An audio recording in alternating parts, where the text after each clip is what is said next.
শয়তান যেসব প্রাণীর সাথে থাকে, শয়তান কিছু কিছু প্রাণীর সাথে থাকে, যেমন উট।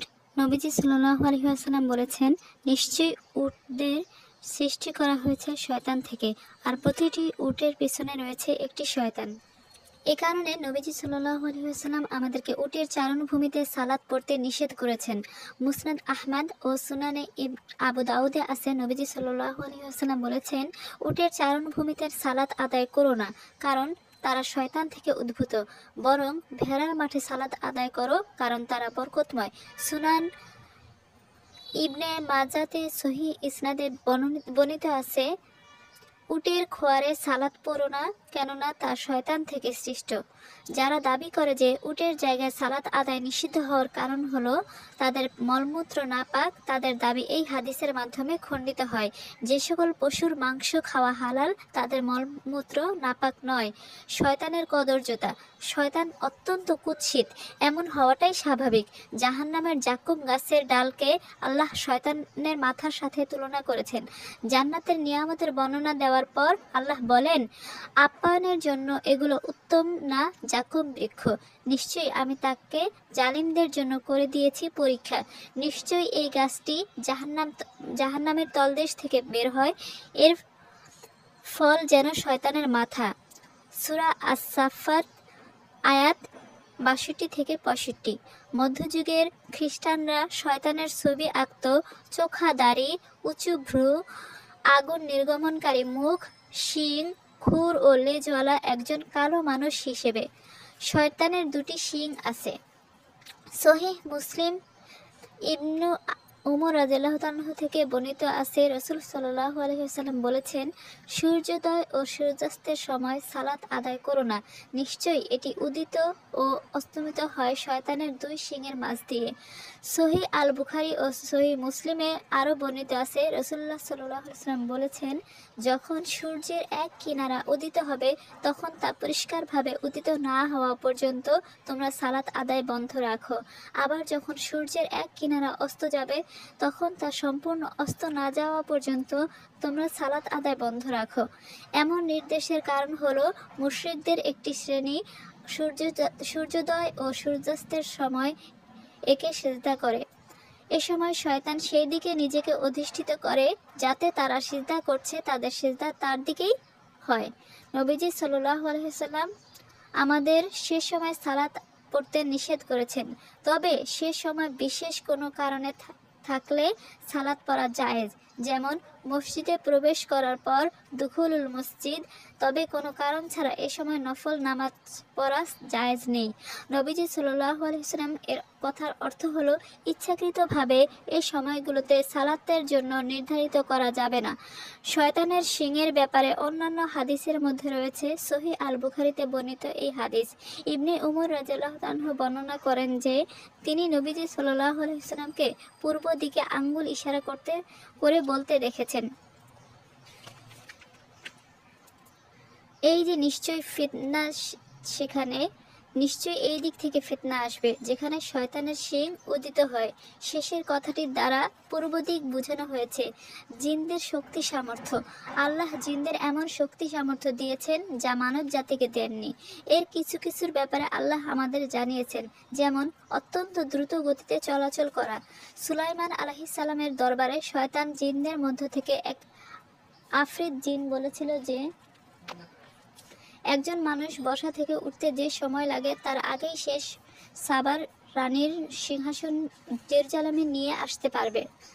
কিতাবের জ্ঞান সম্পন্ন একজন বলেছিল, সে চোখের পলক পড়ার আগেই তা নিয়ে আসতে পারবে।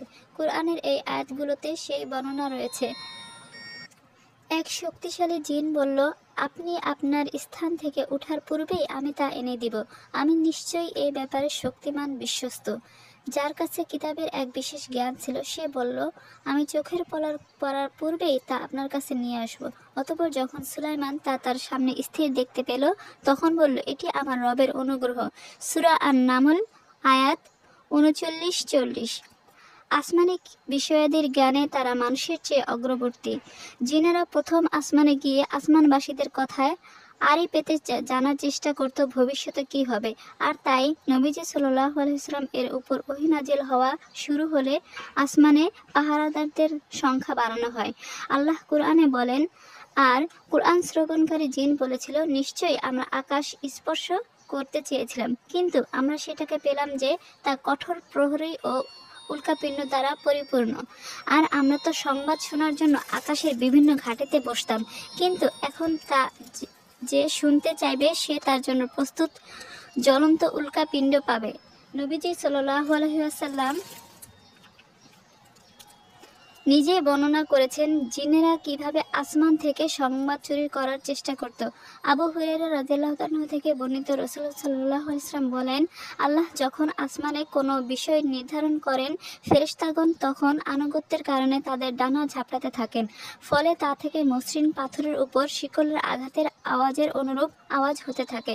তাদের অন্তর ভীতি মুক্ত করা হলে তারা বলেন, তোমাদের প্রতিপালক কি বলেছেন? উত্তর আসে, তিনি যা বলেছেন তা সত্য, আর তিনি সুউচ্চ ও সুমহান।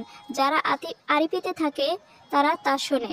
আর তারা এরকম একজনের উপর একজন বর্ণনাকারী সুফিয়ান তা বুঝাতে হাত উল্টে আঙ্গুল ফাঁকা করে দেখান, যে তা শুনে সে তা নিচের জনের কাছে পৌঁছে দেয়। এভাবে চলতে চলতে কোনো গণক বা জ্যোতিষী তা জানতে পারে। কখনো কখনো তার কাছে পৌঁছার পূর্বেই একটি অগ্নিশিখা তাকে আঘাত করে। খবর পেলে সে তার সাথে 100টি মিথ্যা মিশ্রিত করে মানুষকে বলে। মানুষ বলাবলি করে, সে না অমুক দিনে এই কথাটা বলেছিল। আসমান থেকে শুনতে পাওয়া ওই একটি কথার কারণে মানুষ তাকে বিশ্বাস করতে শুরু করে। সহিহ আল বুখারী। জাহিলি যুগের কুসংস্কার, জিনদের উল্কা দিয়ে আঘাত করা হয়, এ কথা জানার মাধ্যমে জাহিলি যুগের লোকদের একটি কুসংস্কার খণ্ডিত হয়। ইবনে আব্বাস রাদিয়াল্লাহু তাআলা এক আনসার সাহাবী থেকে বর্ণনা করেছেন যে তারা এক রাতে রাসূলুল্লাহ সাল্লাল্লাহু আলাইহি ওয়াসাল্লাম এর সাথে থাকা অবস্থায় একটি উল্কা দেখতে পান। নবীজি সাল্লাল্লাহু আলাইহি ওয়াসাল্লাম বললেন, জাহিলি যুগে তোমরা এরকম উল্কার ব্যাপারে কি বলতে? তারা বললেন, আল্লাহ ও তার রাসূলই ভালো জানেন। আমরা বলতাম যে এই রাতে কোনো গুরুত্বপূর্ণ ব্যক্তির জন্ম বা মৃত্যু হয়েছে। নবীজি সাল্লাল্লাহু আলাইহি ওয়াসাল্লাম বললেন, কারো জন্ম বা মৃত্যুর কারণে এটি হয় না, বরং আল্লাহ যখন কোনো বিষয় নির্ধারণ করেন তখন আরশ বহনকারী ফেরেশতাগণ এবং তারপরের আসমানের বাসিন্দাগণ হয়ে নিম্নতম আসমান পর্যন্ত সকলে তার প্রশংসা পাঠ করে। তারপর আরশ বহনকারীদের নিকটবর্তীরা আরশ বহনকারীদের জিজ্ঞাসা করে, তোমাদের প্রতিপালক কি বলেছেন? তাদেরকে তখন জানানো হয় আল্লাহ কি নির্ধারণ করেছেন। তারপর তারা পরবর্তী আসমানে এই সংবাদ প্রেরণ করে থাকে। এভাবে তা নিম্নতম আসমানে এসে পৌঁছায়। জিনেরা তা শুনে তাদের গোলামদের কাছে পৌঁছে দেয়। ফেরেশতাগণ যখন তাদের দেখে তখন উল্কা দিয়ে আক্রমণ করে। তারা যা শোনে তাই যদি বর্ণনা করত তাহলে তারা সত্যবাদী হতো, কিন্তু তারা এর সাথে মিথ্যা মিশ্রিত করে ও সংযোজন করে। সহিহ মুসলিম। স্থাপত্য এবং অন্যান্য কারুকর্মে জিনদের দক্ষতা। আল্লাহ আমাদের জানিয়েছেন যে নবী সুলাইমান আলাইহিস সালাম এর আজ্ঞাধীন করে দেওয়া জিনেরা নানা রকম কাজ করে দিত। এটি তাদের শারীরিক সামর্থ্য, বুদ্ধিমত্তা ও দক্ষতার প্রমাণ। আল্লাহ কুরআনে বলেন, কতিপয় জিন তার রবের অনুমতিক্রমে তার সামনে কাজ করত। তাদের মধ্যে যে আমার নির্দেশ থেকে বিচ্যুত হয় তাকে আমি জ্বলন্ত আগুনের আযাব আস্বাদন করাবো। তারা তৈরি করত সুলাইমানের ইচ্ছা অনুযায়ী তার জন্য প্রাসাদ, ভাস্কর্য, সুবিশাল হাউজের মতো বড় বড় পাত্র ও স্থির হাড়ি। আর তাদের হয়তো রেডিও বা টেলিভিশনের মতো দূরবর্তী জায়গায় পৌঁছানোর ও যোগাযোগ করার সামর্থ্য থেকে থাকবে। জিনের সাথে যোগাযোগ আছে এমন এক শাইখ একবার ইবনে তাইমিয়াহ রাহমাতুল্লাহকে বলেছেন যে জিন তাদেরকে পানি বা কাচের মতো চকচকে কিছু দেখিয়েছে। তারা কোনো সংবাদ জানতে চাইলে তারা তাদেরকে সেখানে তা দেখাতো। ইবনে তাইমিয়াহ রহমতুল্লাহ এর কাছে এই ঘটনা বর্ণনাকারী বলেন, আমার সাহায্য প্রার্থী ব্যক্তির কথা তারা আমার কাছে নিয়ে আসতো আর আমার জবাব তার কাছে পৌঁছে দিত। এমনও হতে পারে যে জিনেরা আমাদের অনেক আগে থেকেই রেডিও, টেলিভিশন ইত্যাদি প্রযুক্তি আবিষ্কার করার মতো বুদ্ধিমত্তা রাখে। রূপ ধারণের সামর্থ্য। জিনেরা মানুষ ও প্রাণীর রূপ ধারণ করতে পারে। বদরের যুদ্ধের দিনে সুরাকা ইবনে মালিক নামক এক ব্যক্তির রূপ ধরে শয়তান মুশরিকদের কাছে এসেছিল এবং তাদেরকে সাহায্য ও বিজয়ের প্রতিশ্রুতি দিয়েছিল। এ ব্যাপারে আল্লাহ এই আয়াত নাজিল করেছেন।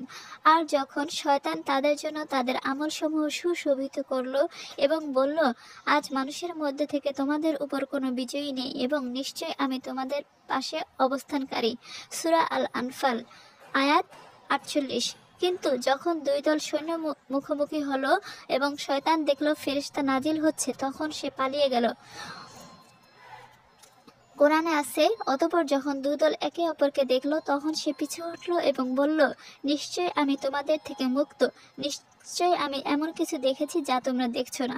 অবশ্যই আমি আল্লাহকে ভয় করি এবং আল্লাহ কঠিন আযাবদাতা। সূরা আল আনফাল আয়াত 48। নিচের ঘটনাটি আবু হুরায়রা রাদিয়াল্লাহু তাআলা বর্ণনা করেছেন, যা সহিহ আল বুখারী সহ অন্যান্য গ্রন্থে রয়েছে। আবু হুরায়রা রাদিয়াল্লাহু তাআলাকে রাসূলুল্লাহ সাল্লাল্লাহু আলাইহি ওয়াসাল্লাম রমজানে জাকাতের মালপত্র দেখভালের দায়িত্বে নিযুক্ত করলেন। আবু হুরায়রা রাদিয়াল্লাহু তাআলা বলেন, কেউ একজন এসে খাবার নিয়ে যেতে লাগলো। আমি তাকে ধরে ফেললে বললাম যে তাকে আমি রাসূলুল্লাহ সাল্লাল্লাহু আলাইহি ওয়াসাল্লাম এর কাছে নিয়ে যাব। লোকটি অনুযোগ করলো, আমি খুব অভাবগ্রস্ত আর আমার সন্তানেরা আমার উপর নির্ভরশীল। আমি তাকে যেতে দিলাম। নবীজি সাল্লাল্লাহু আলাইহি ওয়াসাল্লাম সকালে আমাকে জিজ্ঞাসা করলেন, গত রাতে তুমি যাকে ধরেছিলে তার কি হলো? আবু হুরায়রা: আমি বললাম, হে আল্লাহর রাসূল সাল্লাল্লাহু আলাইহি ওয়াসাল্লাম, সে আমার কাছে তার অভাব ও তার উপর নির্ভরশীল সন্তানদের কথা বলল। আমার করুণা হলো, তাই আমি তাকে যেতে দিলাম। নবীজি সাল্লাল্লাহু আলাইহি ওয়াসাল্লাম বললেন, সে মিথ্যা বলেছে এবং সে আবার আসবে। আমি জানতাম যে সে আবার ফিরে আসবে, কারণ নবীজি সাল্লাল্লাহু আলাইহি ওয়াসাল্লাম এটা বলেছেন। আমি তার জন্য অপেক্ষা করতে লাগলাম। সে আবার এসে খাবার খোঁজ করতে লাগলো। আমি তাকে ধরে ফেলে বললাম, আমি রাসূলুল্লাহ সাল্লাল্লাহু আলাইহি ওয়াসাল্লামের কাছে নিয়ে যাব। লোকটি অনুরোধ করলো, আমাকে ছেড়ে দিন, আমি খুব অভাবগ্রস্ত, আমার সন্তানেরা আমার উপর নির্ভরশীল। আমার আবার দয়া হয়ে তাকে আমি ছেড়ে দিলাম। পরদিন সকালে রাসূলুল্লাহ সাল্লাল্লাহু আলাইহি ওয়াসাল্লাম আবার আমাকে জিজ্ঞাসা করলেন, হে আবু হুরায়রা, তোমার কয়েদির কি হলো? আমি বললাম, হে আল্লাহর রাসূল সাল্লাল্লাহু আলাইহি ওয়াসাল্লাম, সে আমার কাছে তার অভাব ও তার উপর নির্ভরশীল সন্তানদের কথা বলল, তাই আমি তাকে আবার যেতে দিলাম। নবীজি সাল্লাল্লাহু আলাইহি ওয়াসাল্লাম বললেন, সে মিথ্যা বলেছে এবং সে আবার আসবে। আমি আবারও তার জন্য অপেক্ষা করতে লাগলাম এবং সে আবারও এসে প্রচুর খাবার নিতে লাগলো। আমি তাকে আবার ধরে ফেললাম। বললাম, এবার তো আমি তোকে সত্যি রাসূলুল্লাহ সাল্লাল্লাহু আলাইহি ওয়াসাল্লামের কাছে নিয়ে যাব। এই নিয়ে তৃতীয়বারের মতো তুই এই কাজ করলি। সে বলল, এবার যদি আপনি আমাকে যেতে দেন, আমি আপনাকে এমন কিছু কথা শিখাবো যার মাধ্যমে আল্লাহ আপনার অনেক উপকার করবেন। যখন আপনি ঘুমাতে যাবেন তখন আয়াতুল কুরসি পড়বেন, তাহলে আল্লাহর পক্ষ থেকে একজন পাহারাদার এসে আপনাকে সকাল পর্যন্ত শয়তান থেকে রক্ষা করবেন। আমি তাকে ছেড়ে দেওয়ার সিদ্ধান্ত নিলাম। পরদিন সকালে রাসূল সাল্লাল্লাহু আলাইহি ওয়াসাল্লাম আবার আমাকে জিজ্ঞাসা করলেন, হে আবু হুরায়রা, গত রাতে তোমার কয়েদির কি হলো? আমি জানালাম, সে দাবি করেছে যে সে আমাকে এমন কথা শেখাবে যার দ্বারা আল্লাহ আমার অনেক উপকার করবেন। নবীজি সাল্লাল্লাহু আলাইহি ওয়াসাল্লাম বললেন, সে সত্য বলেছে, যদিও সে একজন মিথ্যুক। তুমি কি জানো গত 3 রাত ধরে তুমি কার সাথে কথা বলেছ? আমি না সূচক জবাব দিলাম। নবীজি সাল্লাল্লাহু আলাইহি ওয়াসাল্লাম বললেন, সে হলো শয়তান। এই হাদিস থেকে স্পষ্ট প্রমাণিত হয় যে জিনেরা মানুষের রূপ ধারণ করতে পারে। তারা কোনো প্রাণীর রূপও ধারণ করতে পারে, যেমন উট, গাধা, গরু, কুকুর, বিড়াল, কিন্তু বিশেষত তারা কালো কুকুরের রূপ ধারণ করে। নবীজি সাল্লাল্লাহু আলাইহি ওয়াসাল্লাম বলেছেন যে কালো কুকুর সালাত নষ্ট করে দেয়। তিনি এর কারণ হিসেবে বলেন যে এটি শয়তান। ইবনে তাইমিয়াহ রাহমাতুল্লাহ বলেন, কালো কুকুর হলো কুকুরদের মধ্যকার শয়তান, আর জিন প্রায়ই এর রূপ ধারণ করে। একইভাবে তারা কালো বিড়ালের রূপও ধরে। অন্যান্য রঙের তুলনায় কালো রঙে শয়তানদের জন্য প্রচুর শক্তি থাকে, কারণ এতে তাপ ধারণের শক্তি রয়েছে। ঘরে বসবাসকারী জিন। মানুষের সামনে জিনেরা সাপের রূপ ধারণ করে। রাসূলুল্লাহ সাল্লাল্লাহু আলাইহি ওয়াসাল্লাম ঘরবাড়িতে পাওয়া সাপ হত্যা করতে নিষেধ করেছেন, এই ভয়ে যে সেটি ইসলাম গ্রহণকারী কোনো জিন হয়ে থাকতে পারে। সহিহ মুসলিমে আবু সাঈদ আল খুদরি রাদিয়াল্লাহু তাআলা থেকে বর্ণিত আছে যে রাসূলুল্লাহ সাল্লাল্লাহু আলাইহি ওয়াসাল্লাম বলেছেন, মদিনায় একদল জিন ইসলাম গ্রহণ করেছে। তোমাদের কেউ তাদের কাউকে দেখলে তাকে 3 বার সতর্ক করবে। এরপর যদি তা আবার দেখা দেয় তাহলে তাকে হত্যা করবে, কারণ তা নিশ্চয়ই শয়তান হবে। নবীজি সাল্লাল্লাহু আলাইহি ওয়াসাল্লাম এর এক সাহাবী ঘরে পাওয়া একটি সাপকে হত্যা করেছিলেন, যার ফলস্বরূপ তারও মৃত্যু হয়। সহিহ মুসলিমে আছে যে আবু সাঈদের ঘরে আবু সাঈদ গিয়ে তাকে সালাতরত আবু সাঈদের ঘরে আবু সাঈদ গিয়ে তাকে সালাতরত দেখলেন। তার সালাত শেষ হওয়ার জন্য অপেক্ষারত অবস্থায় ঘরের কোনায় পড়ে থাকা কাঠের স্তূপ থেকে কোনো শব্দ শুনতে পেলেন এবং তিনি খোঁজাখুঁজি করে দেখলেন সেটি একটি সাপ। তিনি সেটিকে মারতে উদ্যত হলে আবু সাঈদ তাকে ইশারায় থামতে বললেন। সালাত শেষে তিনি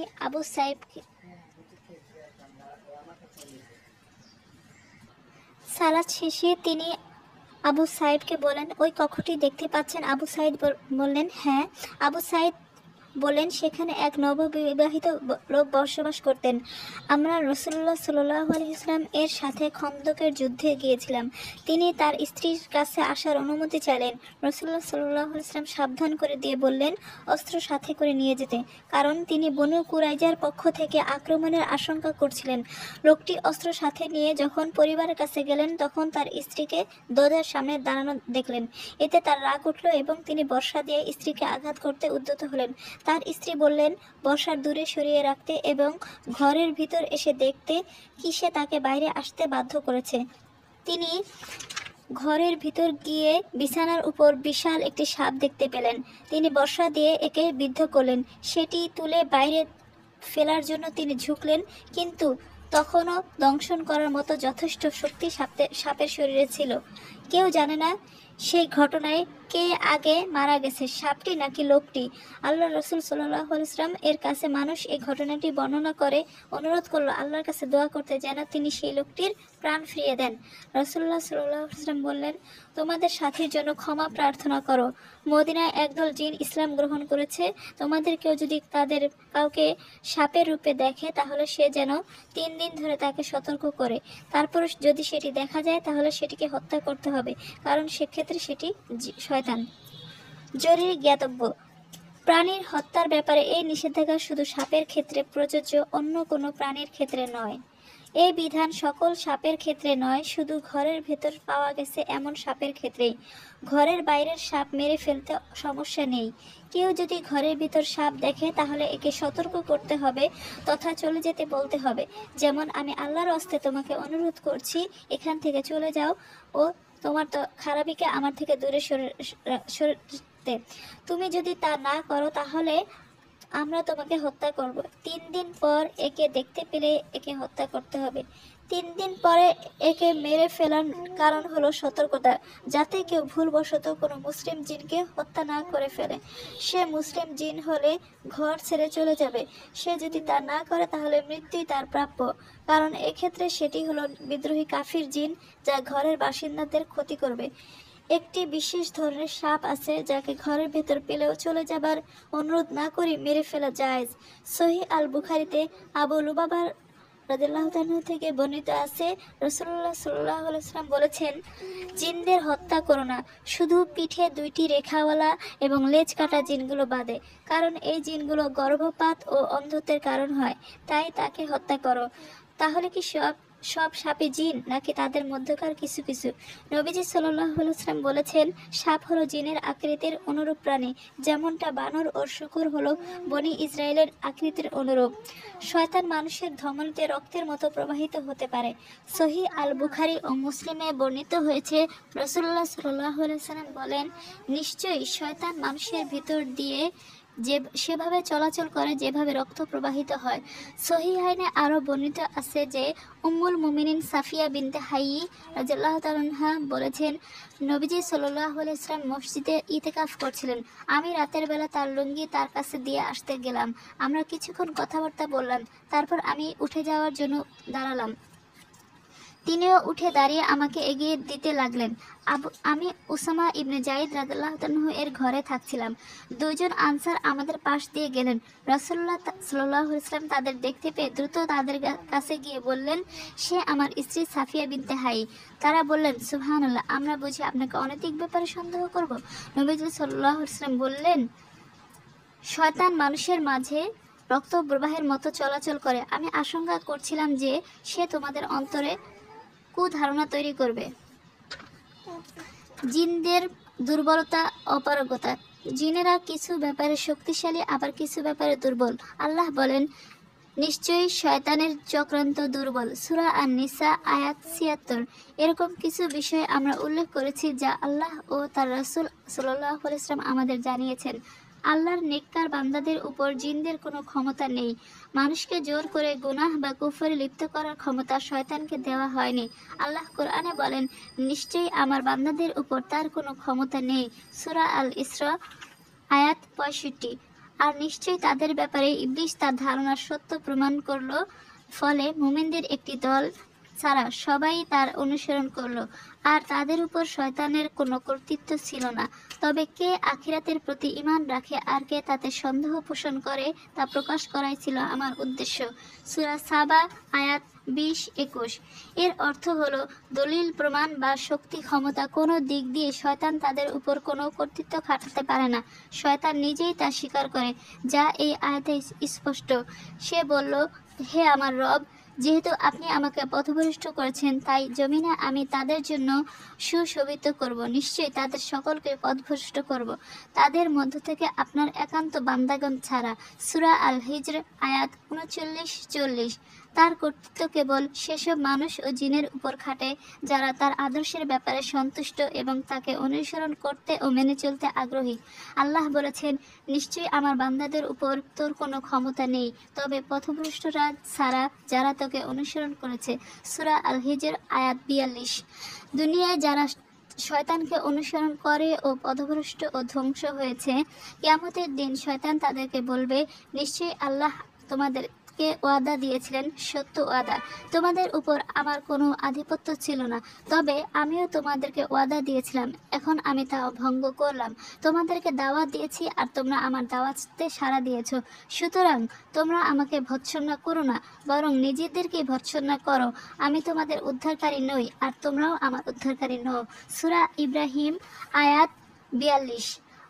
আরেক আয়াতে আল্লাহ বলেন, তার ক্ষমতা তো কেবল তাদের উপর যারা তাকে অভিভাবক রূপে গ্রহণ করেছে এবং যারা আল্লাহর সাথে শরীক করে। সূরা আন-নাহল আয়াত ১০০। তাদের উপর তার কর্তৃত্ব হলো প্রলোভন ও পথভ্রষ্টতার মাধ্যমে। সে তাদের উত্তেজিত করে তোলে, শিরক ও কুফরের দিকে পরিচালিত করে। তারা এতে প্রবেশ করার আগ পর্যন্ত সে তাদের উত্ত্যক্ত করে চলে, আর সে কখনো তাদের পরিত্যাগ করে না। আল্লাহ কুরআনে বলেন, তুমি কি লক্ষ্য করো না যে আমি কাফিরদের জন্য শয়তানকে ছেড়ে দিয়েছি, ওরা তাদেরকে বিশেষভাবে পরিচিত করে। সূরা মারিয়াম আয়াত ৮৩। তাদের উপর তার ক্ষমতা, প্রমাণ ও যুক্তি নির্ভর নয়, বরং শয়তান মানুষকে যেদিকে ডাকে তা তাদের কামনা বাসনার সাথে সামঞ্জস্যশীল বলেই তারা শয়তানের অনুসরণ করে। তারা নিজেদের ক্ষতি করে, শয়তান তাদের কাছে যা চায় তারা তা দিতে রাজি হয়ে যায়, আর এভাবে তারা তাদের শত্রুকে নিজেদের বন্ধু ও মালিক বানিয়ে নিয়েছে। বন্ধুত্বের জন্য হাত বাড়িয়ে তারা আসলে তার দাস হয়ে যায়। এটা তাদের কর্মের শাস্তি।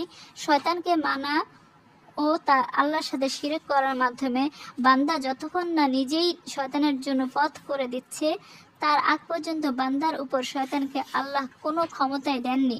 বান্দা যখন শয়তানের আজ্ঞাবহ দাসে পরিণত হয়, কেবল তখনই আল্লাহ শয়তানকে ক্ষমতা দেন বান্দাকে পরাস্ত করার।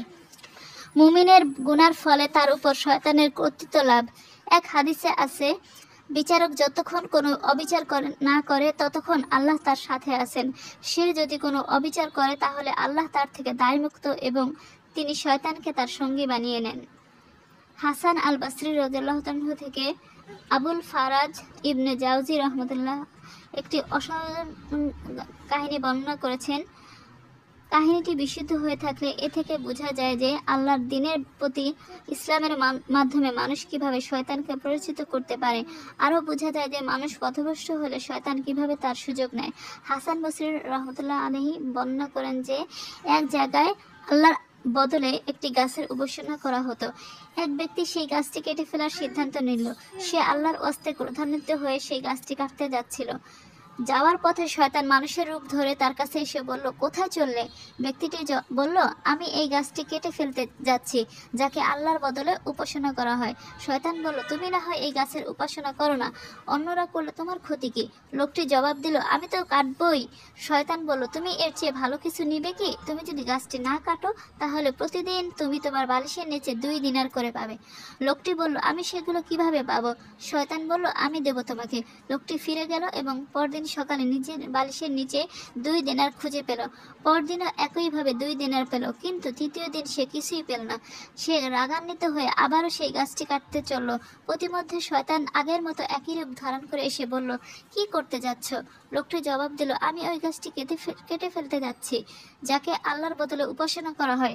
ইবলিশ বলল, তুমি মিথ্যা কথা বলছো, তুমি কিছুতেই তা করতে পারো না। লোকটি তা কাটার জন্য চলে গেল, কিন্তু মাটি তাকে গিলে ফেলতে নিল এবং এমনভাবে তার দম আটকে গেল যে সে প্রায় মারাই যাচ্ছিল। ইবলিশ বলল, তুমি জানো আমি কে? আমি শয়তান। প্রথমবার যখন তোমার সাথে আমার দেখা হয়েছিল তখন তুমি আল্লাহর জন্য ঊর্ধ্বান্বিত ছিলে, তখন তোমার উপর আমার কোনো ক্ষমতা ছিল না। আমি তোমাকে 2 দিনারের মাধ্যমে পথভ্রষ্ট করলাম, আর তুমি আল্লাহর হস্তে যা করতে এসেছিলে তা করা থেকে তোমাকে বিরত রাখলাম।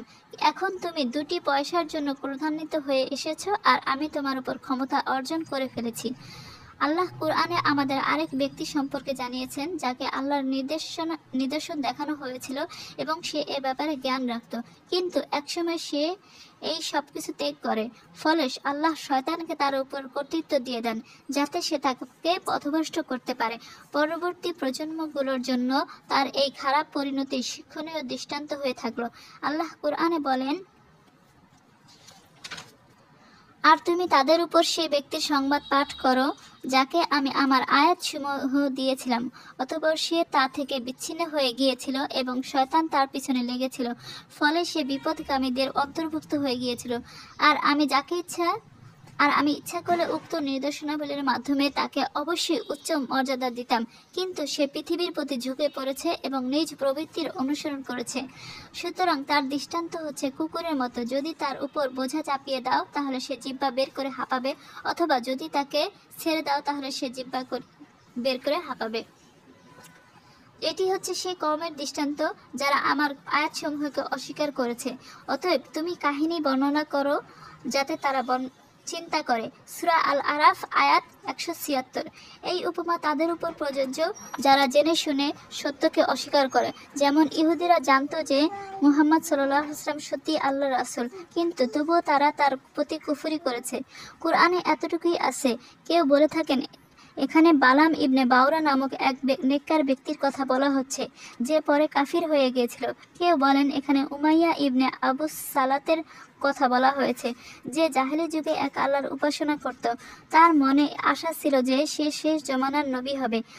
রাসূলুল্লাহ সাল্লাল্লাহু আলাইহি ওয়াসাল্লাম এর সাথে দেখা করার পর সে হিংসাবশত তাকে অস্বীকার করে। তবে এ ব্যাপারে বিশুদ্ধ কোনো দলিল নেই যে ঠিক কোন ব্যক্তির কথা এখানে বলা হচ্ছে, যাকে আমি আমার আয়াতসমূহ দিয়েছিলাম। কথাটি শয়তানের ব্যাপারে প্রযোজ্য হওয়ার সম্ভাবনা অনেক বেশি, কারণ সে স্পষ্টভাবে সত্যকে জানা ও স্বীকৃতি দেবার পর কুফরি করেছে। নবী সাল্লাল্লাহু আলাইহি ওয়াসাল্লাম তার উম্মতের ব্যাপারে সবচেয়ে বেশি যেসব জিনিসের ভয় করেছেন তার মাঝে এটি একটি। আল হাফিজ আবু ইয়ালা উল্লেখ করেছেন যে হুজাইফা ইবনে ইয়ামান রাদিয়াল্লাহু তাআলা থেকে বর্ণিত আছে, রাসূলুল্লাহ সাল্লাল্লাহু আলাইহি ওয়াসাল্লাম বলেছেন, আমি তোমাদের ব্যাপারে যেসব জিনিসের ভয় করি তার একটি হলো এমন কুরআন তেলাওয়াতকারী যার চমৎকারিত্বে তোমরা মুগ্ধ হবে। তার চাদর হলো ইসলাম, আর সে তার যতক্ষণ পরিধান করে থাকে যতক্ষণ আল্লাহ ইচ্ছা করেন। তারপর সে তার পিছন ছুঁড়ে মারে এবং তার প্রতিবেশীকে মুশরিক হওয়ার অপবাদ দিয়ে তরবারি নিয়ে তাকে আক্রমণ করে।